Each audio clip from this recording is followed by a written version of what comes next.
Olá, pessoal. Vamos começar o nosso 24º material exclusivo para os assinantes de Dagobah. Esta semana que passou foi muito atribulada, né? É uma semana que a gente pode contar como se fosse mais de um mês, né? Teve a cassação de Cunha na segunda-feira, né? E teve uma série de outras coisas. E sendo que aqui impactou mais a opinião pública, que ocupou o centro, vamos dizer assim, da cena política, foi a apresentação dos procuradores da Força Tarefa da Lava Jato sobre a chefia de Lula do esquema criminoso. É evidente que os procuradores, ao fazer isso, eles saíram fora um pouco do comportamento padrão das instâncias envolvidas com casos de justiça, né? Acontece que procuradores não são feitos apenas, o Ministério Público não tem apenas a missão de oferecer denúncias ao judiciário, não é uma força auxiliar do judiciário, é, digamos assim, um poder público que tem como objetivo a defesa também da cidadania, o que pressupõe a informação, não é, da cidadania. Depois de alguns anos de investigações e de montagem do quebra-cabeça, como eles dizem, eles resolveram, numa introdução, numa apresentação a uma denúncia, aí sim, estritamente jurídica, sobre o triplex de Lula, eles resolveram fazer uma espécie de índice do que vem por aí. Então, eles montaram, como eles dizem, o quebra-cabeça. Eles identificaram em todo esse conjunto de malfeitos que estão sendo investigados, e o Lula está respondendo a inquéritos por 5 causas distintas, e ainda pesa sobre ele uma sexta acusação grave, não é? O Lula está, evidentemente, implicado de tal sorte que, como já havia dito o procurador Rodrigo Janot, ele tem que ter participado com centralidade da organização que fez tudo isso, da organização criminosa que implementou na última década, mais um pouco, né, esse projeto de poder ilegal e ilegítimo no Brasil, né? Bom, como os procuradores tiveram uma participação, um comportamento, vamos chamar assim, heterodoxo, porque no mundo jurídico as tramóias se fazem todas de modo dissimulado, obedecendo a um certo ritual, não é? De aparências, não é? Mas como eles fizeram isso escancaradamente, abertamente, né, começaram a sofrer uma série de recriminações, inclusive por colunistas que combatem o PT.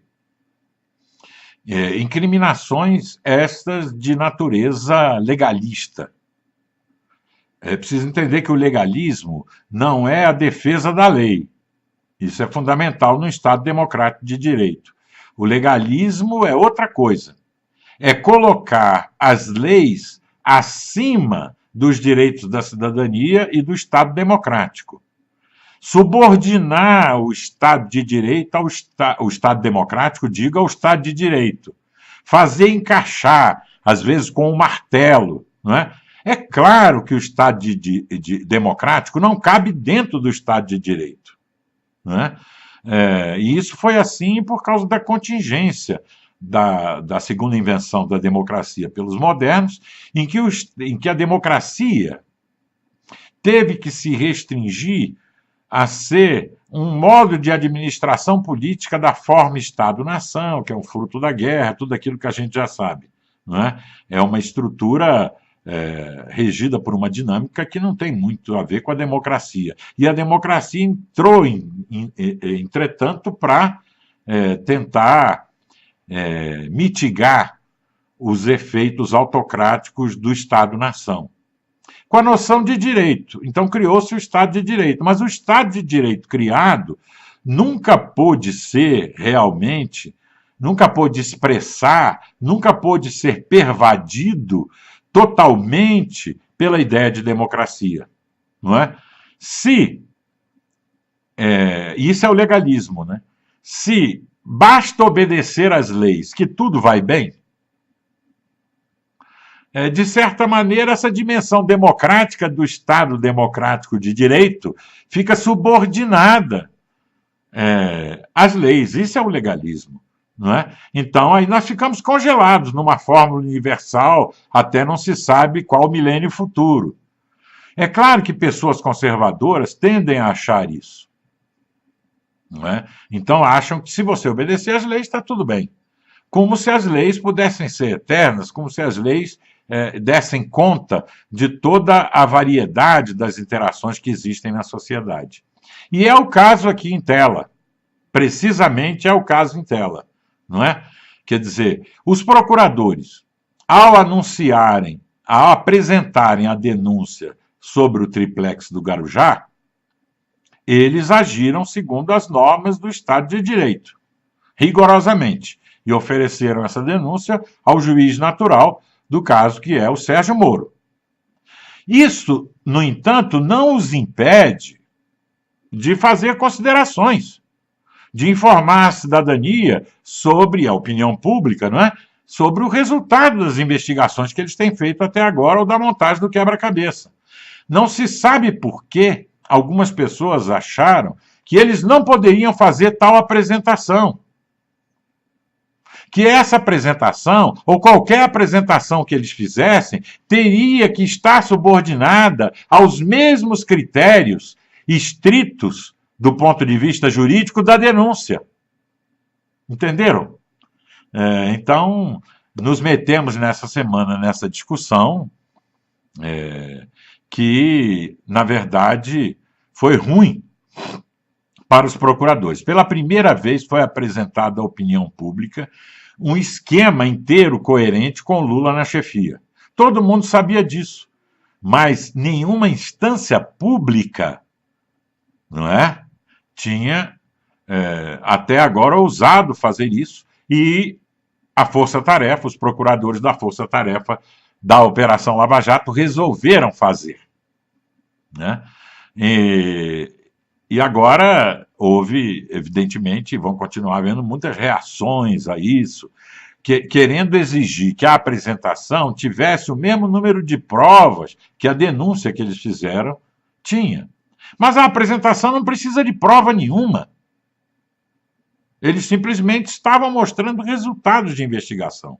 A não ser que eles estivessem apresentando uma denúncia formal em juízo sobre tudo aquilo que eles falaram na apresentação. Mas eles não fizeram isso.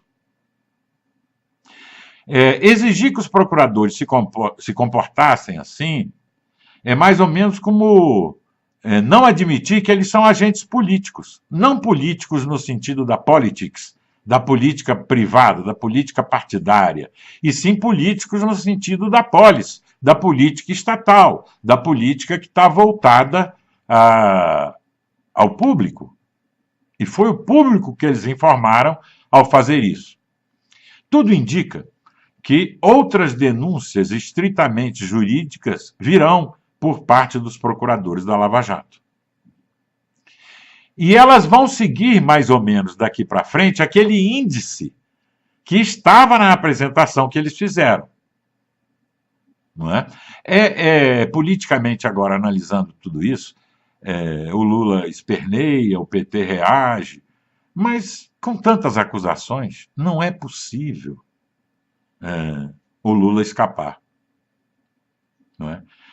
Nem é possível um acordo nesta altura do campeonato, nem é possível que as instituições, a não ser que haja um golpe, não é, no país, nem é possível que as instituições agora vão livrar o Lula do papel, dos crimes que ele cumpriu, pelo papel que ele cumpre. É claro que o crime de chefia, de quadrilha ou de organização criminosa é um crime muito difícil de ser julgado, né, e punido.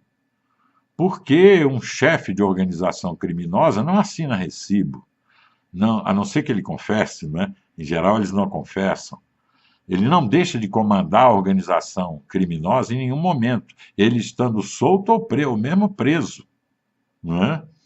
Ele sempre pode dizer que os crimes cometidos foram por outros, por terceiros, sem o conhecimento dele.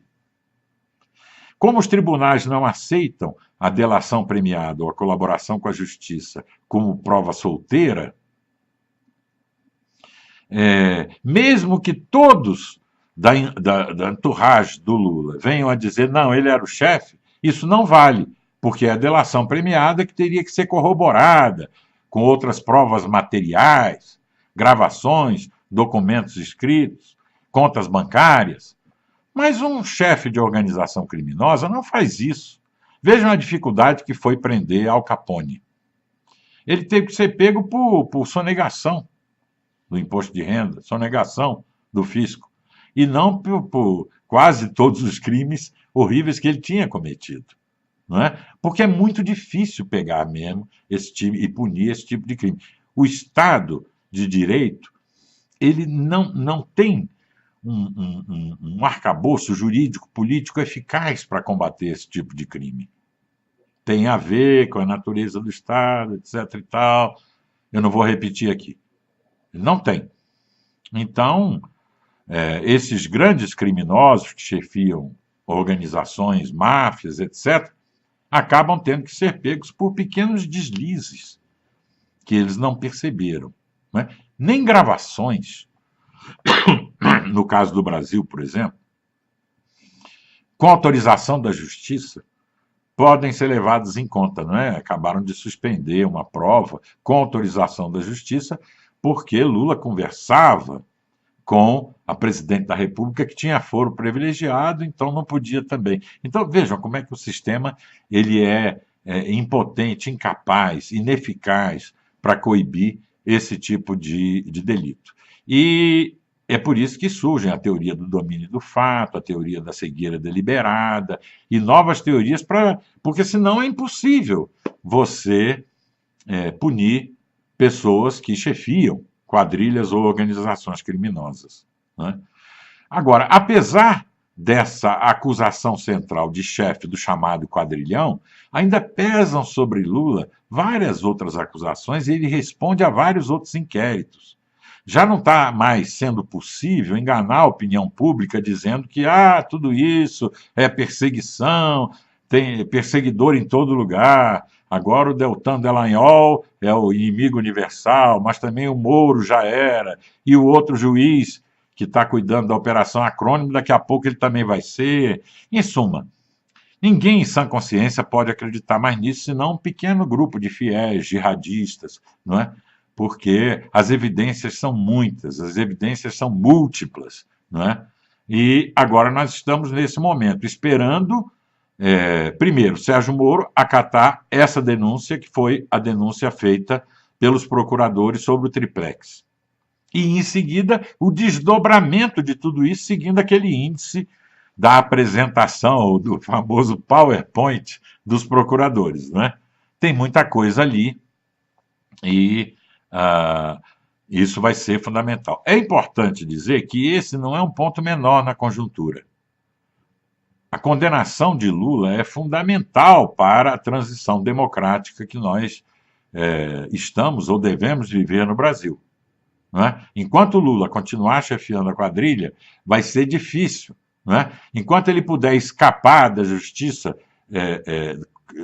na tábua da salvação de um palanque, não é? E por isso eles querem antecipar as eleições, na verdade o que eles querem antecipar é a campanha, né? Para criar uma dinâmica social que torne muito difícil condenar o Lula por alguma coisa e mais ainda prendê-lo. Vai soar para o mundo como a odiosa cassação de uma pessoa que tinha chances de vencer as eleições e que isso é antidemocrático, etc. e tal. Né? Então, esse ponto é um ponto central. Né? Na verdade, aquela pauta que emergiu das ruas tinha 3 pontos, que era o impeachment de Dilma, a prisão de Lula e a extinção do PT, a cassação do registro partidário do PT. Né? Elas são, de certa maneira, uma pauta meio indissolúvel. Não é assim, quer dizer, essas três medidas são fundamentais num processo de transição democrática no Brasil. Até a próxima semana e um grande abraço.